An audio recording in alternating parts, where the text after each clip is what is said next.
Hey everybody, and welcome to another episode of Rob's World of Boxing. Let's get it.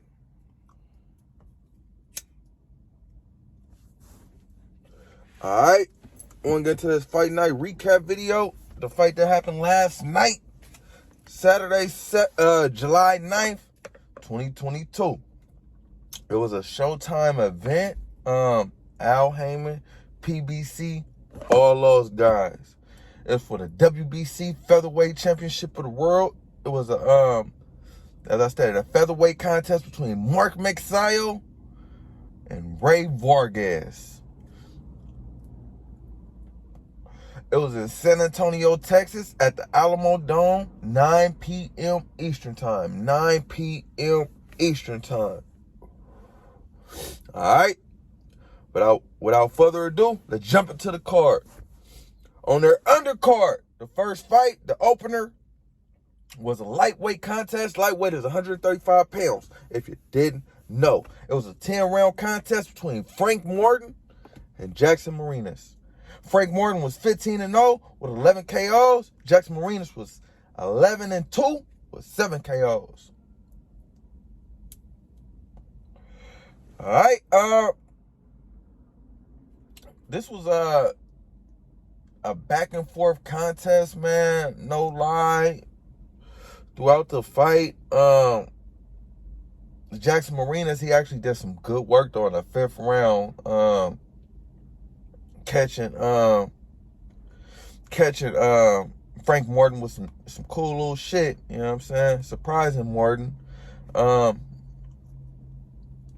Jackson Marinas actually took this fight on 9 days' notice. So, yeah, man, he was surprised me to, have took the fight on such short notice, man.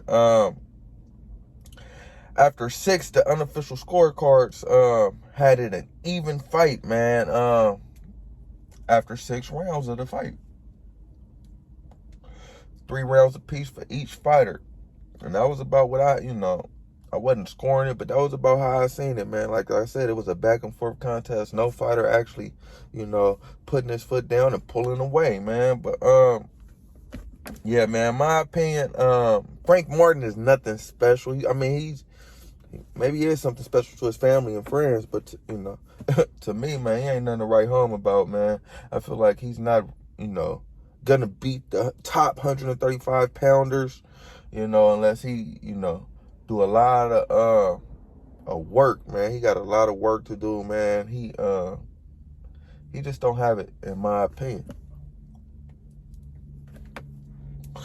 But yeah, man, Marinas went down in the 9th round for the 3rd time in his career, actually. With a barrage of punches Morton put on him, man. In the 10th round, Morton ended up stopping Marinas. Yeah, as soon as I was saying, I was in my sentence, well, no, I wasn't in my sentence. I had said it a couple rounds back, Morton ain't nothing special, nothing to write home about. That he was like, hold on, nigga, write home and tell him that I just stopped him in the 10th round. But I stand on what I said, man. Yeah, man. Yeah, I stand on it. But nonetheless, 10th round TKO win for your winner, Frank Morton. He advanced to 16-0, and Jackson Marinas, he drops to 19-3, man. After that Rolly fight, man, it's been downhill, for Jackson Marinas, man. It's been downhill. You could tell, man, he trying to get his career back on track. I feel like PBC need to throw him a layup fight, man. Help the guy out, man. But nonetheless, man, it was an exciting night. Well, we ain't there yet. But nonetheless, man, it was a good showing from both fighters, man. But like I said, I just want to see a little bit more from Frank Morton, man. I don't know where Jackson Marinas go from here. Like I said, he might be a gatekeeper. All right, let's get to the next undercard fight, where you can call it co-main, whatever you want to call it. It was at 126 pounds. 126 pounds is featherweight, if you didn't know. It was a 12-round contest between Brandon Figueroa and Carlos Castro. Brandon Figueroa was 22-1 with 1 draw, 17 KOs. Carlos Castro was 27-1 with 12 KOs. All right. Both fighters were making their debut at 126 pounds. This was both fighters' first fight at 122 pounds. Brandon Figueroa actually gets trained by his father, Omar Figueroa Sr. His brother, as I stated in my pre-fight video, his brother is Omar Figueroa Jr. Omar Figueroa Jr. is actually about to fight Adrian Broner soon. I think at the end of July, something like that. But yeah, let's jump into the fight. Castro was knocked down in round 3, man. From a barrage of punches, man. That's what Brandon does, man. Brandon, he comes forward, throws a million punches a night. And that's what he was doing at 126 against Castro, man. Same thing he was doing at 122 against other fighters, man. Yeah, looking like Brandon Figueroa. But nonetheless, man, Brandon Figueroa ended up stopping Carlos Castro in a 6th round, scoring a 6th-round TKO win after hitting Castro with a barrage of punches, getting him out of there, man. I feel like it actually was a premature stoppage because Castro had Brandon Figueroa in the corner, doing some good work, and then Brandon Figueroa actually just swung Carlos Castro around, man, like it was like that, and just start piecing him up. But I feel like he wasn't really hitting him with no devastating blows, but the ref seemed different and stopped the fight, man. For your winner, Brandon Figueroa, man. Yeah, man, sky's the limit for Brandon Figueroa at 126. He's a dog, man. I want to see him in there with the top 126 pounders, man. I feel like he's going to make his way back to a belt, just like he did at 122. He's going to make his way to a belt at 126, maybe a few, or maybe all 4 of them. But, yeah, man, Brandon Figueroa's a dog, man. Yeah. Let's get to the main event. The reason why I ain't gonna say that because the whole card was good, man. So shit, y'all, man, I would have came for the opener to the main event. But yeah, man, let's get to the main event. It was a featherweight contest. Featherweight is 126 pounds, like I just said. It was a 12-round contest between Mark Magsayo and Rey Vargas. Mark Magsayo was 24-0 with 16 KOs. Rey Vargas was 35-0 with 22 KOs. Hold up.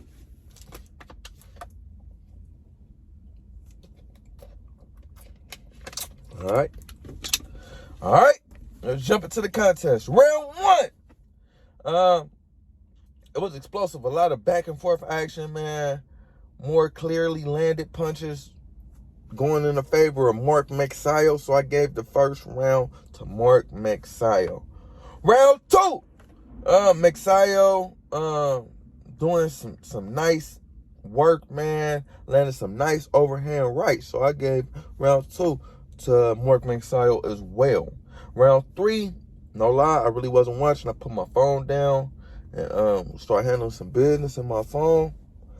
And yeah, man, I was like, I'm just gonna put it down for this round and handle this, But nah, that shit ended up lasting down there the whole fight, man. I was back and forth all on and off the fight, man, all in my phone. So yeah, I really couldn't score it how I wanted to score it, man. I didn't jump back in, the scoring shit. So I in the 6th round, where I had Rey Vargas being the aggressor in the 6th round, man, and Mark Magsayo was looking fatigued in the 6th round. That's where I picked it up at. I'm like, oh shit, Rey Vargas, he looking better, man. Let me start watching the fight and tune in. But I still couldn't tune in a little, man. Motherfucker just kept hitting me and texting me, and I'm like, oh my God. But it was all, business related, so I had to get to it. So I didn't end up seeing round 7 either, man, or round 8. I was in my phone, man. I didn't see round 9 either. I jumped back in the card at round 10, where I seen Magsayo had hurt Vargas but didn't capitalize. He looked like he could have dropped him, but the ref called it, a no knockdown. But I seen Vargas' gloves indeed did hit the canvas, but it was like a push. So yeah, that was the right call. But yeah, I had gave the 10th round to Magsayo. I already wasn't judging it anymore at this point, but if I had to give somebody, I gave it to Magsayo. The 11th round, same shit, wasn't watching. 12th round, Magsayo needed a KO. So the commentators were saying, man, he was down in the cards a lot. Since I didn't really score round by round, I was taking their word for it, man. And he didn't get the knockout. So, yeah, man, they wasn't lying, man. The judges ended up giving Rey Vargas the win. I'm not sure if it was a unanimous decision, a split decision. I should have did better watching this fight, but I'm going to have to go back and check it out, man. But nonetheless, man, it was an upset win for your winner, Rey Vargas. I wouldn't even know. I wouldn't have said it was an upset, man, because Mark Magsayo, he beat Gary Russell, for the belt when he had one hand, in my opinion. And, yeah, man, he was defending his belt, man. He defended his belt and he lost, man. I guess what we seen against Gary Russell Jr. was just a mirage. Now Magsayo need to make his way back up the ladder, and show me it wasn't a mirage. But nonetheless, man, good showing from Rey Vargas, man. He's the motherfucking champ now. Put some respect on the champ name, man. You understand me? Yeah, man. Shit. But nonetheless, man, it was a good showing from all the fighters on the Showtime card. Yeah, man. Like I said, you can't play boxing, man. You can't play boxing, man. So, my respect, man, to all the fighters, man. You in there putting your life on the line. Good shit, man. Even if you lost. But yo, like, comment, subscribe, all that shit, people. Rob's World of Boxing. Yeah.